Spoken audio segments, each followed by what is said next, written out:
السلام علیکم ورحمۃ اللہ وبرکاتہ۔ الحمد للہ رب العالمین واشهد ان لا الہ الا اللہ وحدہ لا شریک لہ واشهد ان محمدا عبدہ ورسولہ صلوات اللہ وسلامہ علیہ وعلی آلہ وعلی اصحابہ ومن اہتدی بہدیہ واستنى بسنتہ الی یوم الدین، اما بعد۔ درس کے آغاز سے پہلے ایک بات کی تنبیہ مقصود ہے، اور اس سے پہلے بھی تنبیہ اس مسجد میں ہم نے کی ہے اور بھی مسجدوں میں، اور وہ فجر کی سنت سے متعلق ہے، اور اس کے بارے میں کئی باتیں ہیں۔ پہلی بات یہ ہے کہ اگر کوئی آدمی فجر کی سنت گھر سے پڑھ کر کے آتا ہے اور مسجد میں جب وہ آئے اور ابھی نماز کا وقت نہیں ہوا ہے، تو اس کو 2 رکعت تحیۃ المسجد پڑھنے کے بعد بیٹھنا چاہیے۔ یہاں پر دیکھا یہ جاتا ہے کہ اگر وہ گھر میں سنت پڑھ کر کے آئے رہتے ہیں تو آ کر کے مسجد کے اندر بیٹھ جاتے ہیں، پھر جماعت کھڑی ہوتی ہے، پھر جماعت میں شامل ہوتے ہیں۔ یہ اللہ کے رسول صلی اللہ علیہ وسلم کی حدیث کے خلاف ہے۔ آپ کا ارشاد ہے، اذا دخل احدکم المسجد فلا یجلس حتی یرکع رکعتین، جب تم میں سے کوئی مسجد میں آئے تو 2 رکعت پڑھے بغیر نہ بیٹھے۔ اگر آپ نہیں بیٹھنا چاہتے ہیں تو کھڑے رہیے، انتظار کیجیے اور جماعت میں شامل ہو جائیے، لیکن بیٹھنا 2 رکعت پڑھے بغیر یہ منع ہے۔ اللہ کے رسول صلی اللہ علیہ وسلم سے منع فرمایا۔ اس کے برعکس کچھ لوگوں کی یہ دیکھا گیا ہے کہ وہ 2 رکعت تو یہ پڑھتے ہیں فجر کی سنت، تو پھر 2 رکعت اور پڑھتے ہیں، کچھ 4 پڑھتے ہیں، کچھ 6 پڑھتے ہیں۔ یہ بھی غلط ہے۔ فجر کی اذان کے بعد جماعت تک صرف 2 رکعت سنت فجر ہوتی ہے، اس سے زیادہ نہیں، اللہ کہ اگر آپ نے گھر میں پڑھا ہے اور مسجد میں آئے اور جماعت ابھی قائم نہیں ہوئی ہے تو تحیۃ المسجد پڑھیں گے، فجر کی سنت نہیں۔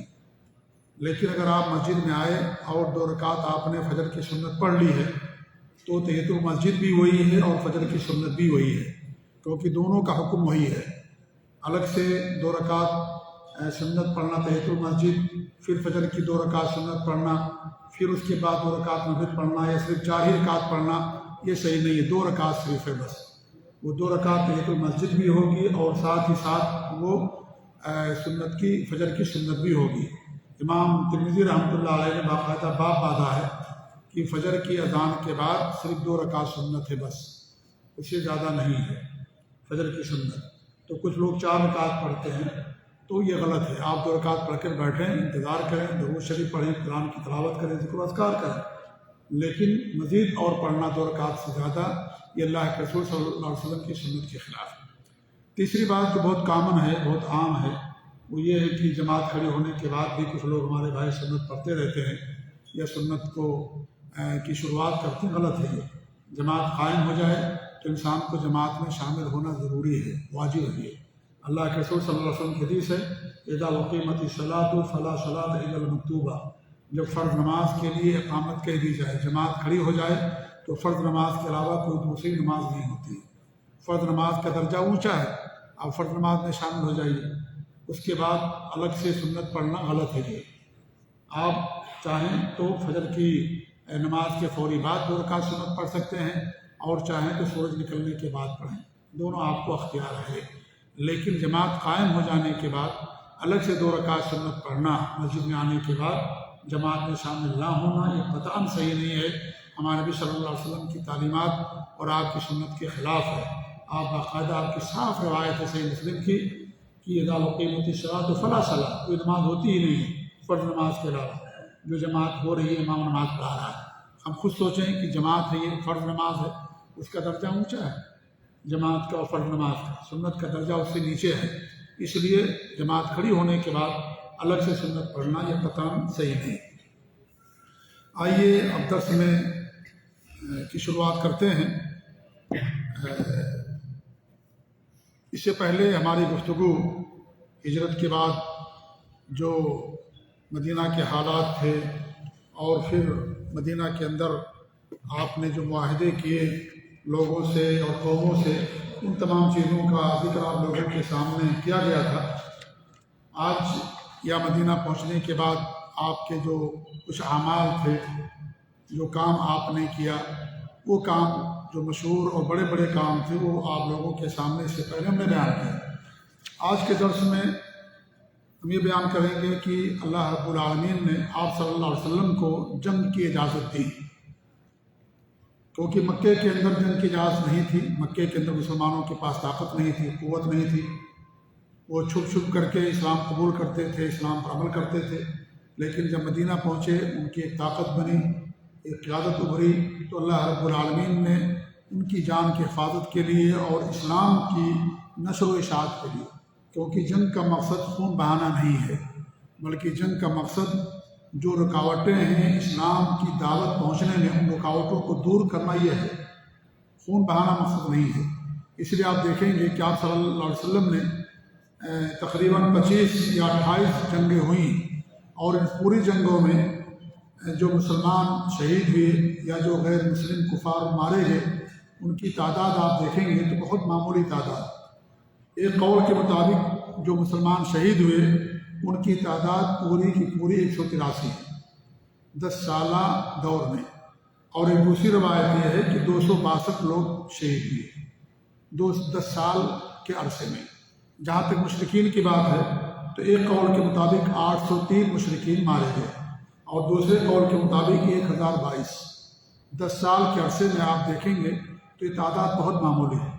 آج تو ایک دن کے اندر ہزاروں لوگوں کو قتل کر دیا جاتا ہے، ہزاروں لوگوں کو مار دیا جاتا ہے، لیکن یہاں پورے 10 سال کے عرصے میں صرف 803 غیر مسلم یا مشرکین مارے گئے، یا زیادہ سے زیادہ 1022 غیر مسلم یا مشرکین جو ہے مارے گئے۔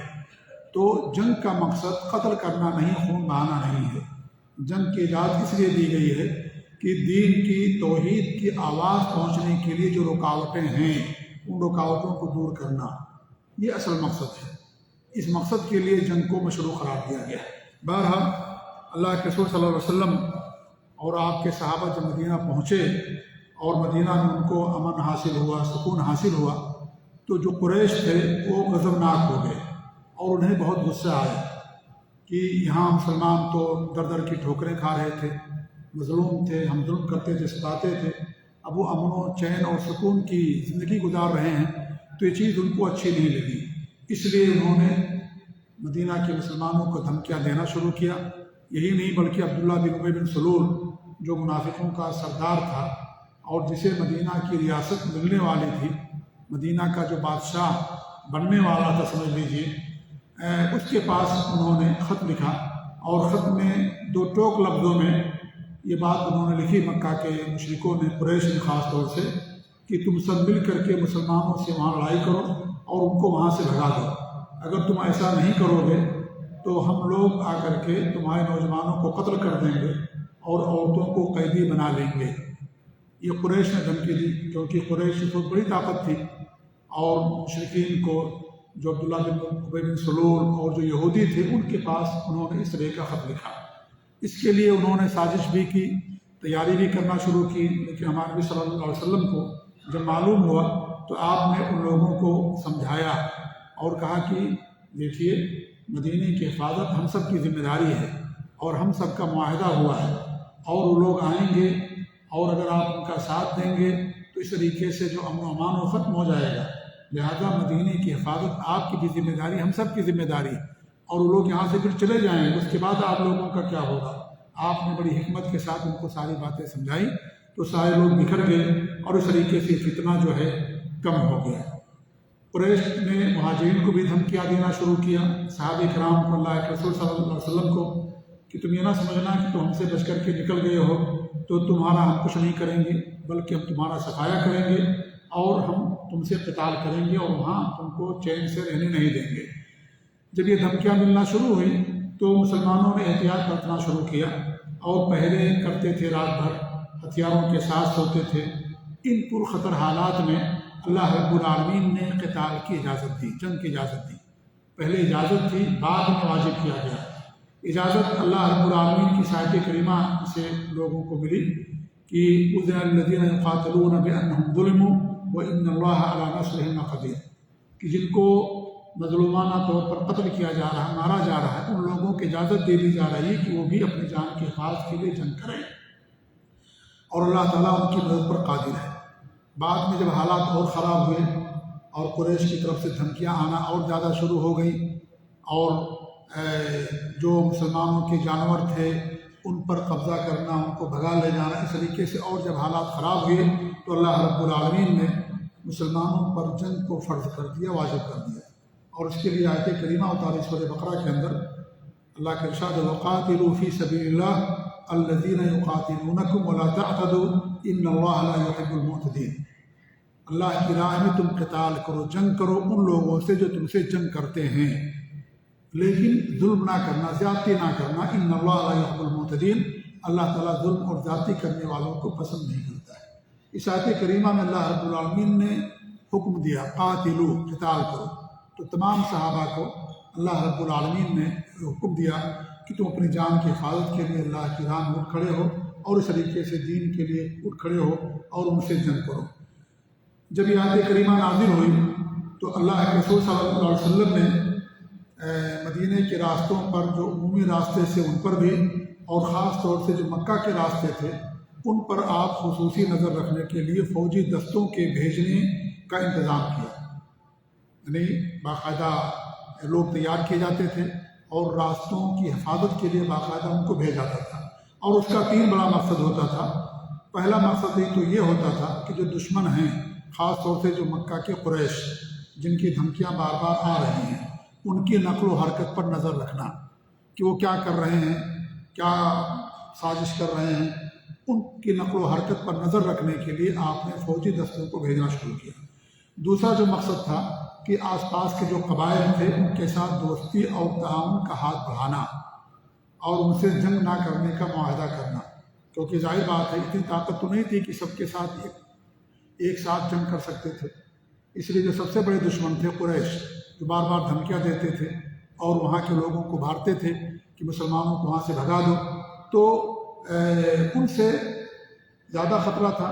تو اس لیے آپ صلی اللہ علیہ وسلم نے مدینہ کے آس پاس کی جو آبادیاں تھیں، بستیاں تھیں، جو قبیلے تھے، ان سب سے آپ نے معاہدہ کر رکھا تھا، یا معاہدہ کرتے تھے جا کر کے کہ بھئی ہماری اور آپس میں جنگ نہیں ہوگی، ہم آپ کے خون کے جان کے حفاظت کریں گے، آپ ہمارے جان کے حفاظت کریں گے، اور ہم آپس میں جنگ نہیں کریں گے۔ آپ باقاعدہ تمام قبیلوں سے اس طریقے سے معاہدہ اور سلوک کیا کرتے تھے۔ یہ بھی ایک مقصد تھا فوجی دستوں کو بھیجنے کا۔ دوسرا مقصد یہ تھا، تیسرا مقصد، کہ اللہ کے پیغام کو، اللہ کے دین کو لوگوں تک پہنچانا۔ جب بھی آپ کسی قبیلے سے گزرتے تھے تو وہاں دین کی دعوت دیتے تھے، انہیں اسلام کی دعوت دیتے تھے۔ تو یہ بھی 3 بڑے مقصد ہوتے تھے جس کے لیے آپ نے فوجی دستوں کو بھیجنا شروع کیا۔ آپ نے جو جنگی مہم کی اس کو علماء نے 2 حصوں میں تقسیم کیا ہے، یا اس کا 2 نام دیا ہے۔ ایک نام تو ہے، اسے سریہ کہا جاتا ہے۔ سریہ کا مطلب یہ ہے کہ وہ مہم، جنگی مہم جس میں آپ بنفس نفیس نہ شریک ہوئے ہوں، کسی صحابی کو آپ نے سالار بنا کر کے بھیجا ہو، اسے سریہ کہا جاتا ہے۔ یعنی آپ خود شریک نہیں ہوئے بلکہ صحابہ کو بھیجا اور اس میں کسی کو سالار بنا دیا، کمانڈر بنا دیا کہ آپ اس فوجی دستے کے امیر ہیں، لیکن آپ مدینہ کے اندر رہے اور ان کو بھیجا، صحابہ کو، چاہے وہ 10 کی تعداد ہو، چاہے 100 کی، چاہے 50 کی، چاہے 20 کی۔ تو ایسی جنگ کو یا اس مہم کو سریہ کہا جاتا ہے، جس میں آپ خود شریک نہیں ہوئے بلکہ صحابہ کو آپ نے بھیجا اور صحابہ ہی میں سے کسی کو آپ نے امیر بنا دیا۔ ان کی تعداد تقریباً 50 ہے، ان کی تعداد تقریباً 50 ہے، اور ان میں سے کچھ نام یہ ہیں: سریہ سیف البحر، یہ اسلامی تاریخ کا سب سے پہلا سریہ اور فوجی عمل تھا۔ اسے آپ صلی اللہ علیہ وسلم نے پہلی ہجرت کے پہلے سال رمضان میں بھیجا اور اپنے چچا حمزہ رضی اللہ تعالیٰ عنہ کو اس کا امیر بنایا۔ یہ اس کو سریہ سیف البحر کہا جاتا ہے۔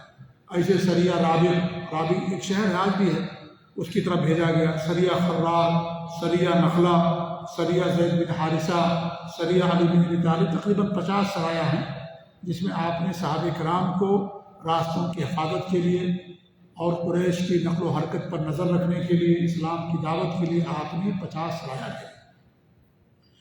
ایک دوسری مہم جو آپ نے اختیار کی جسے غزوہ کہا جاتا ہے، غزوہ یا عربی زبان اردو میں اسے جنگ کہا جاتا ہے۔ غزوہ کا مطلب یہ ہے کہ جس میں آپ نے بنفس نفیس شرکت فرمائی، خود آپ شریک ہوئے، اس کو جنگ یا غزوہ کہا جاتا ہے۔ ایسے جنگوں کی تعداد تقریباً 28 ہے۔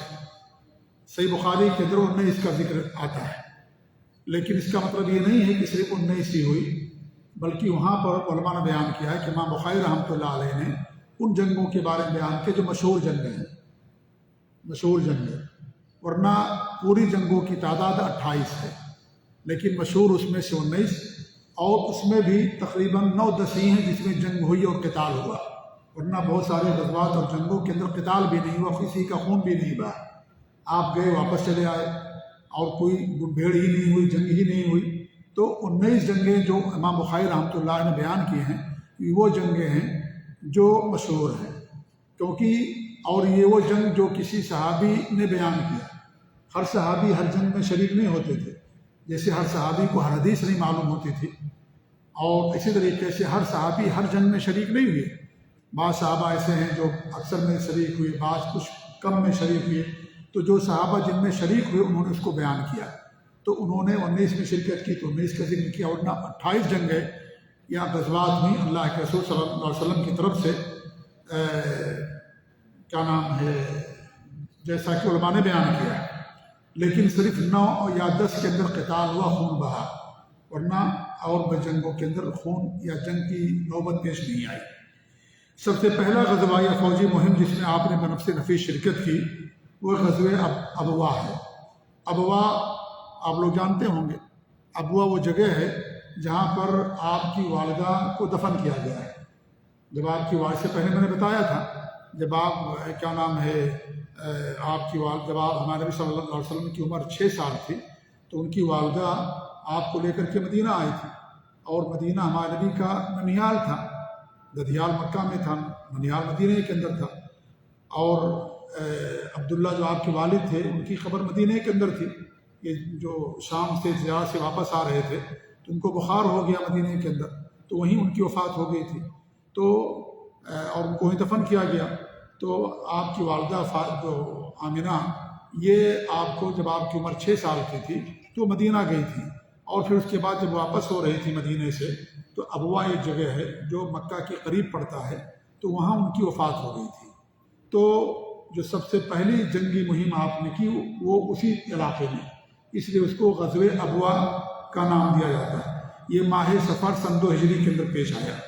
15 دن سے آپ صلی اللہ علیہ وسلم زیادہ مدینہ سے باہر رہے اس میں، اور اس غزوے میں 70 مہاجرین آپ کے ساتھ تھے، اور آپ نے بنفس نفیس اس کے اندر شرکت فرمائی، اور مدینہ میں سعد بن عبادہ رضی اللہ تعالیٰ عنہ کا اپنا قائم مقام مقرر فرما دیا تھا۔ جب بھی آپ مدینہ سے باہر نکلتے تھے تو کسی کو جانشین بنا کر کے جاتے تھے کہ میرے بعد مدینہ کے حالات کا ذمہ دار فلاں صاحب رہیں گے۔ تو اس غزوے کے اندر آپ نے سعد بن عبادہ جو انصاری صحابی ہیں آپ نے ان کو بنا دیا تھا۔ دوسرا غزوہ غزوہ بوات ہے، یہ ربیع الاول سن 2 ہجری میں پیش آیا۔ اس میں 200 صحابہ شریک ہوئے تھے، اور سعد بن معاذ کو آپ نے مدینہ کا امیر مقرر کیا۔ اس میں بھی جنگ نہیں ہوئی تھی، گرچہ آپ اس میں تشریف لے گئے اور آس پاس کے علاقوں کو آپ نے اسلام کی دعوت دی، توحید کی دعوت دی، لیکن جنگ اس میں بھی نہیں ہوئی۔ تیسرا جو غزوہ ہے غزوہ صفوان، یہ سب چھوٹے چھوٹی جنگیں ہیں، اس لیے بہت سارے محدثین نے یا مورخین نے ان جنگوں کو نہیں بیان کیا، اس لیے ان کی یہاں تعداد کم ہوگی، ورنہ ساری جنگیں پیش آئی ہیں۔ یہ بھی ربیع الاول سن 2 ہجری کے اندر پیش آیا، اور اس کی وجہ کیا تھی غزوہ صفوان کے پیش آنے کی کہ مشرکوں نے مدینہ کی چراگاہ پر چھاپا مارا تھا اور کچھ جانور لوٹ کر لے کر چلے گئے تھے لوگ۔ جب آپ کو اس کی خبر ہوئی تو 70 صحابہ کے ساتھ آپ نے ان کا تعاقب کیا، لیکن ان کو نہ پا سکے۔ اس غزوے کو غزوہ بدر اولا کہا جاتا ہے۔ غزوہ بدر 2 پیش آئی ہے، ایک غزوہ بدر بڑی جس کو یوم الفرقان کہا گیا، جس کا ذکر ہم تفصیل سے انشاءاللہ آنے والے درس میں کریں گے، اور یہ پہلی جنگ تھی غزوہ بدر الاولا جس کو کہا گیا، جس کا نام غزوہ صفوان تھا۔ یہ جو ہے ربیع الاول سن 2 ہجری کے اندر پیش آیا۔ چوتھا جو غزوہ پیش آیا غزوہ بدر سے پہلے، غزوہ ذوالقشیرہ، یہ جمادی الاولیٰ سن 2 ہجری کے اندر جو ہے پیش آیا۔ یہ 4 غزوات تھے جو غزوہ بدر سے پہلے پیش آئے، چھوٹے چھوٹے غزوات تھے، لیکن غزوہ بدر سے پہلے یہ سارے غزوات پیش آئے۔ اسی سال سن 2 ہجری میں رجب کے مہینے میں یا شعبان کے مہینے میں ایک اور واقعہ پیش آیا آپ کی زندگی میں، جس کو تحویل قبلہ کہا جاتا ہے۔ آپ صلی اللہ علیہ وسلم جب مکہ سے ہجرت کر کے مدینہ پہنچے تو 16 مہینے تک آپ نے بیت المقدس کی طرف رخ کر کے نماز پڑھی، جیسا کہ صحیح بخاری کی روایت ہے۔ لیکن آپ کی خواہش اور آرزو تھی کہ ہمارا قبلہ کعبہ ہو جائے، کیونکہ کعبہ کے بنانے والے حضرت ابراہیم علیہ السلام وہی بانی ہیں اس کے، اور انہوں نے کعبہ کی قواعد اور بنیادوں کو کھڑا کیا، اور آپ انہی کی نسل سے تھے، اسی لیے آپ صلی اللہ علیہ وسلم کی خواہش یہ تھی کہ ہمارا قبلہ جو ہے بیت المقدس کے بجائے کعبہ ہو جائے، کیونکہ یہودیوں کی عداوت مسلمانوں سے ہمیشہ سے زیادہ رہی ہے، ہمیشہ وہ مسلمانوں کے سب سے بڑے دشمن رہے یہودی، اور وہ جنہوں نے اللہ تعالیٰ کے ساتھ شرک کیا، جیسا کہ اللہ رب العالمین نے قرآن کریم کے اندر بیان فرمایا، وَلَا تَجِدَنَّهُمْ أَشَدَّ النَّاسِ عَدَاوَةً لِلَّذِينَ آمَنُوا الْيَهُودُ وَالَّذِينَ أَشْرَكُوا۔ آپ مسلمانوں کے سب سے زیادہ دشمن کن کو پاؤ گے؟ یہودیوں کے اور ان لوگوں کو جنہوں نے شرک کیا، یہ سب سے زیادہ ان کے ہاں مسلمانوں کے ہاں کے تعلق سے عداوت اور دشمنی ہے، اور جو نصارہ ہیں ان کے دلوں کے اندر مسلمانوں کے تعلق سے نرمی ہے، یہ اللہ نے قرآن کریم کے اندر بیان کیا ہے۔ تو یہود جو تھے ان کا قبلہ تھا بیت المقدس، اس لیے ہمارے نبی کی خواہش یہ تھی کہ بھئی ہمارے سب سے بڑے دشمن ہیں، یہ قدم قدم پر عداوت کرتے ہیں اور ہم ان پہ قبلے کی طرف رخ کر کے نماز پڑھتے ہیں، تو آپ صلی اللہ علیہ وسلم کی آرزو اور تمنا تھی کہ ہمارا جو قبلہ ہے وہ خانہ کعبہ ہو جائے۔ اللہ رب العالمین نے سورہ بقرہ کے اندر ان حالات کا ذکر کیا ہے، اور اللہ فرماتا ہے قد نری تقلب وجهك في السماء فلنولینک قبلۃ ترضاها فول وجهك شطر المسجد الحرام، کہ ہم آپ کے چہرے کو بار بار آسمان کی طرف اٹھتا ہوا دیکھتے ہیں، لہٰذا جس قبلے سے آپ راضی ہیں، جس قبلے کو آپ چاہتے ہیں، ہم آپ کا چہرہ ادھر پھیر دیں گے۔ پھر اللہ حکم دیتا فول وجهك شطر المسجد الحرام، لہٰذا اب آپ اپنے چہرے کو مسجد حرام کی طرف پھیر دیجیے، یعنی اب نماز پڑھیے مسجد حرام کی طرف رخ کر کے۔ 16 مہینے تک آپ نے بیت المقدس کی طرف رخ کیا، نماز پڑھی، اور جب آیت کریمہ نازل ہوئی اس وقت آپ نے خانہ کعبہ کو قبلہ بنایا۔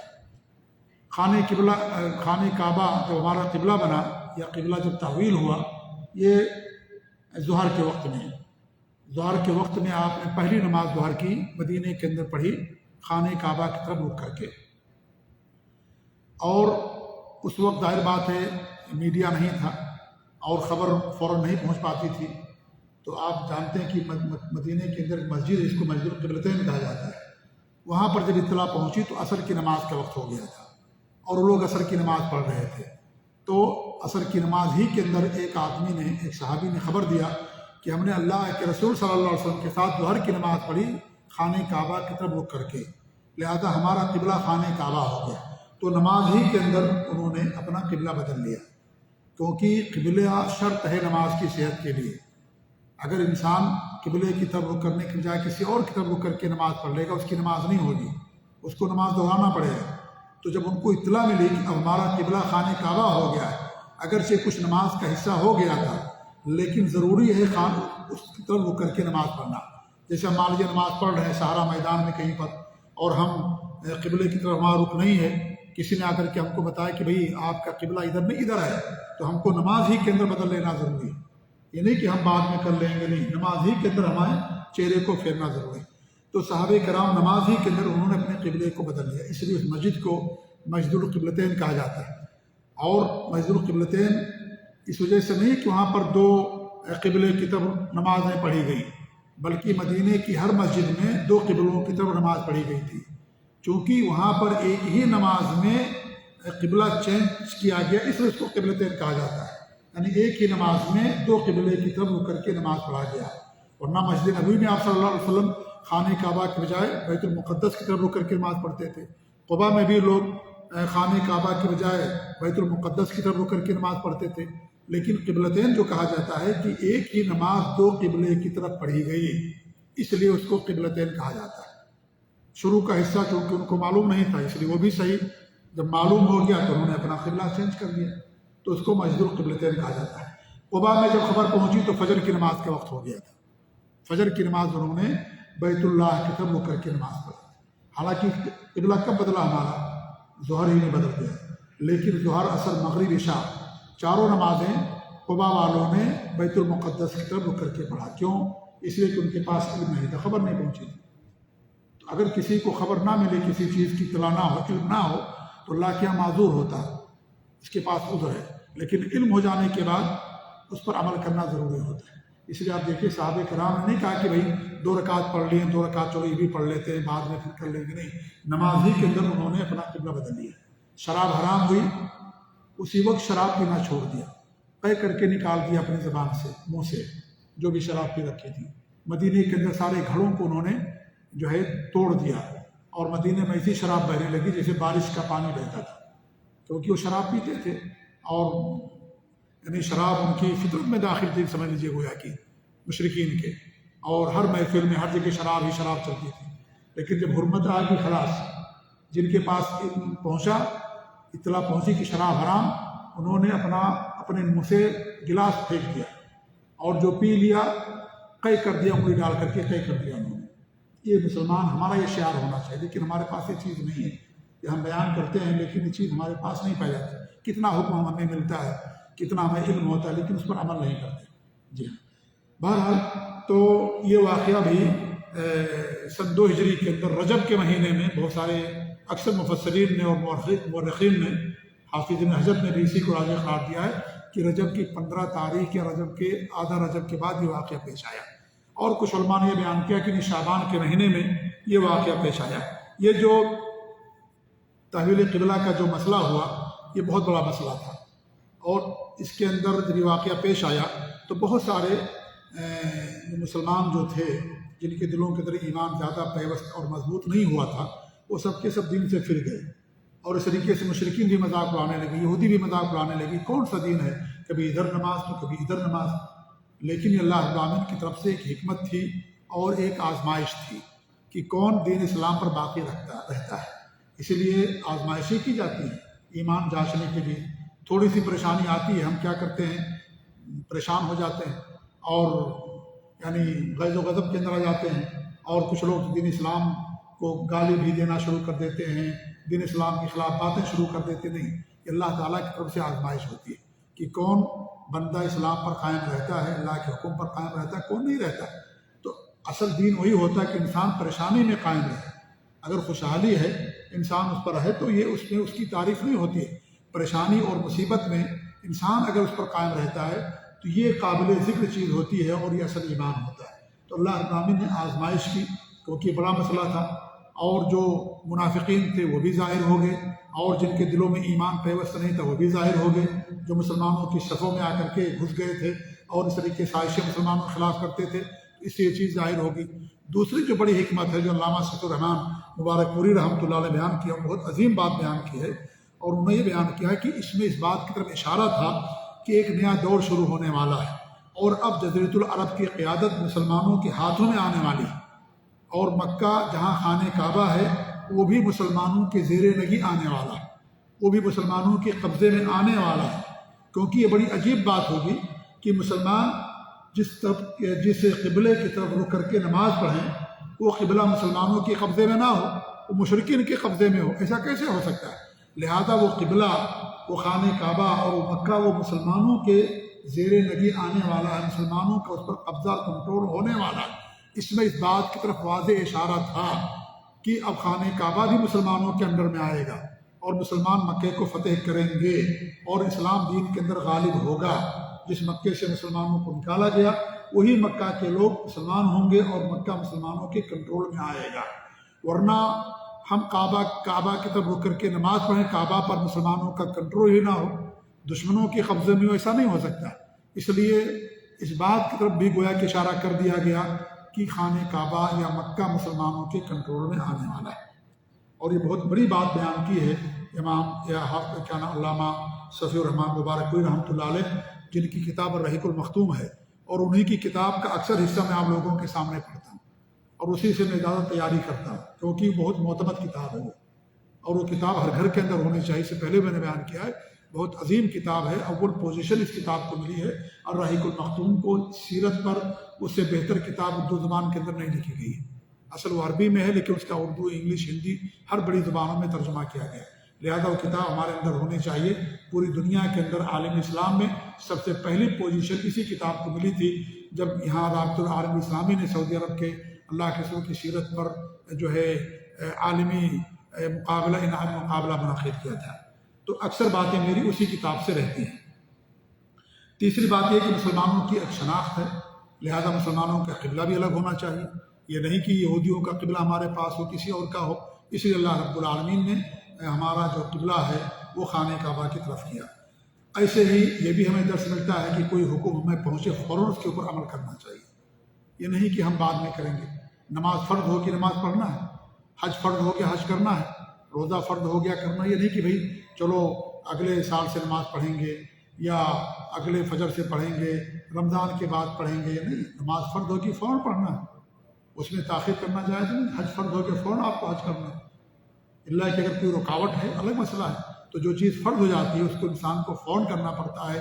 قبلہ ہمارا بدل گیا، انہوں نے نہیں کہا کہ آدھی رکعت یا آدھی نماز ہم نے پڑھ لی ہے، اب آدھی چلو یہ بھی ہو جائے گی، اب جو ہے مغرب سے کریں گے، نہیں، عصر ہی میں انہوں نے قبلے کو چینج کر لیا، نماز ہی کے اندر انہوں نے قبلہ چینج کر لیا۔ تو اس طریقے سے ہمیں درس ملتا ہے کہ جب بھی کتاب اللہ سنت رسول یا اللہ اور اس کے رسول کا کوئی حکم ہم تک پہنچے تو ہمیں فوراً جو ہے اس کو ماننا چاہیے۔ ایسے ہمیں یہ بھی درس ملتا ہے کہ ہمارے نبی کے اختیار میں نہیں تھا، یہ دین اللہ رب العالمین کا ہے۔ جب تک اللہ کا حکم تھا آپ نے بیت المقدس کی طرف رک کر کے نماز پڑھا، جب اللہ تعالیٰ کا حکم ہوا تو آپ نے خانہ کعبہ کی طرف رک کر کے نماز پڑھنا شروع کی۔ اللہ تعالیٰ شارع ہے، دین اللہ رب العالمین کا ہے، حکم اللہ رب العالمین کا ہے۔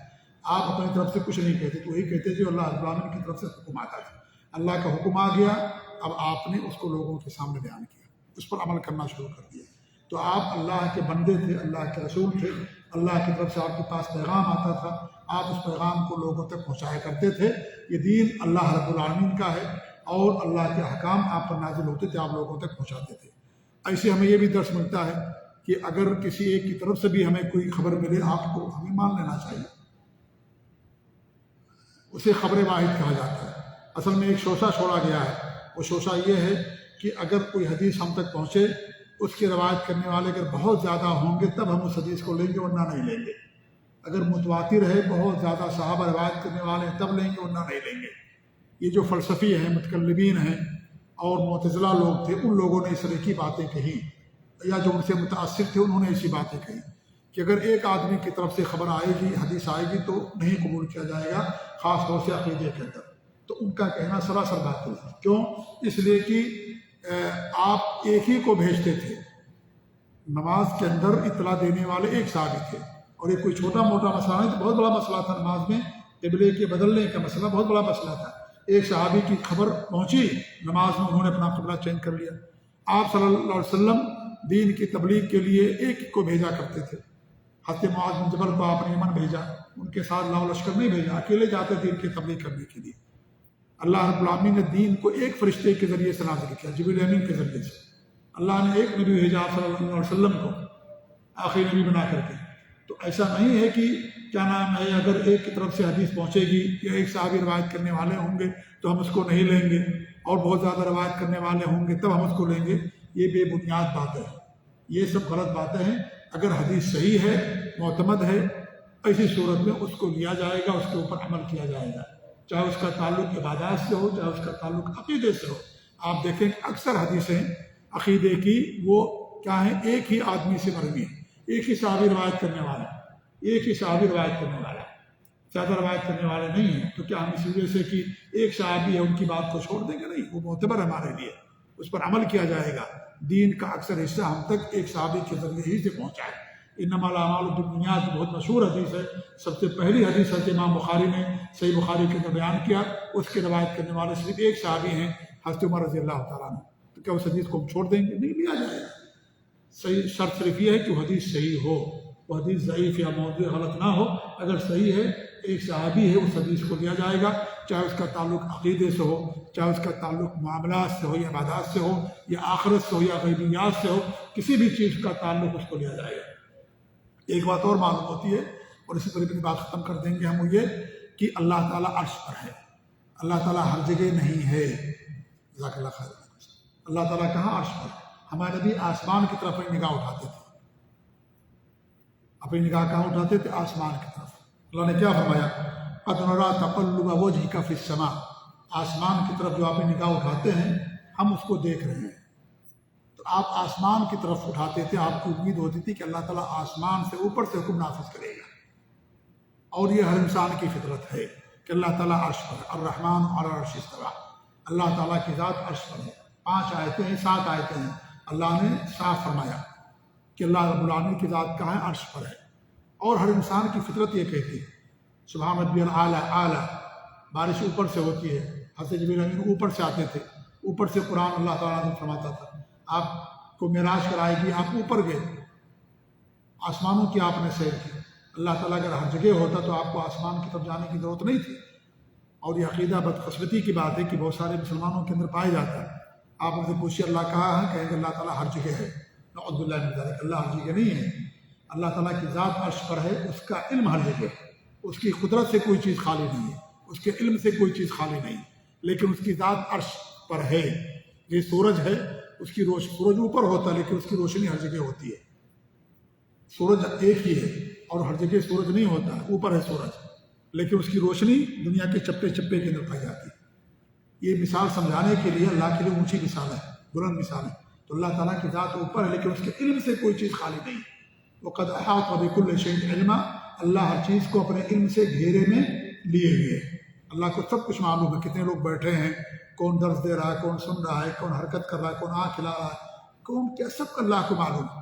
اللہ کے علم سے کوئی چیز خالی نہیں ہے۔ پتا بھی گرتا ہے، کوئی پیدا ہوتا ہے، کیڑا بھی مرتا ہے، چونٹی چلتی ہے تو بھی اللہ تعالیٰ کو سنائی دیتا ہے، اللہ تعالیٰ کو معلوم ہوتا ہے۔ لیکن اللہ کی ذات کہاں ہے؟ اللہ تعالیٰ کی ذات عرش پر جل افروز ہے۔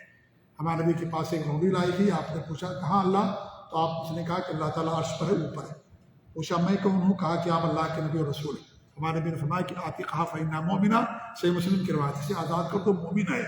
اس سے معلوم ہوا کہ مومن ہونے کے لیے یہ عقیدہ رکھنا ضروری ہے کہ اللہ تعالیٰ کی ذات عرش پر ہے، اوپر ہے، ہر جگہ نہیں ہے۔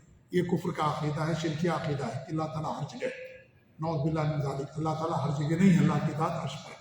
تو یہ بھی ہمیں اس درس سے، یعنی اس واقعے سے یہ درس ملتا ہے۔ اللہ تعالیٰ سے دعا کہ اللہ رب العالمین ہم سب کی اصلاح فرمائے۔ اللہ رب العالمین ہمیں اپنے نبی صلی اللہ علیہ وسلم کے اخلاق کو اپنانے کی توفیق دے، آپ کی سنتوں کو عمل کرنے کی توفیق دے۔ اللہ تعالیٰ ہم سب کی، سارے مسلمانوں کی دنیا میں جہاں بھی بستے ہیں، اللہ تعالیٰ سب کی حفاظت فرمائے۔ اللہ رب العالمین سب کو دین پر قائم رکھے، آمین رب العالمین۔ وصلی اللہ علیہ محمد وعلی آلہ وصحبہ اجمعین، وجزاکم اللہ خیر، والسلام علیکم ورحمۃ اللہ وبرکاتہ۔